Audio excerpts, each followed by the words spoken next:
بزرگترین اختلاس‌های ایران در 30 سال اخیر. سال 1371 محسن رفیق 223,000 میلیارد تومان. سال 1381 شهرام جزایری 4,000 میلیارد تومان. سال 1390 خاوری 3,000 میلیارد تومان. سال 1392 پدیده شاندیز محسن پهلوان 94,000 میلیارد تومان. سال 1392 بابک زنجانی 18,000 میلیارد تومان. سال 1393 بنیاد شهید 8,000 میلیارد تومان. سال 1394 بیمه ایران 7,000 میلیارد تومان. سال 1394 دکل نفتی گمشده 4,000 میلیارد تومان. سال 1395 بانک سرمایه 8,000 میلیارد تومان. سال 1395 حقوق و املاک نجومی 2,500,000 میلیارد تومان. سال 1397 پتروشیمی مرجان شیخ الاسلامی 90,000 میلیارد تومان.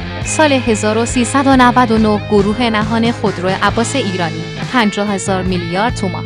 سال 1401 فولاد مبارک اصفهان 92,000 میلیارد تومان. سال 1402 چای دبش اکبر رحیمی 140,000 میلیارد تومان.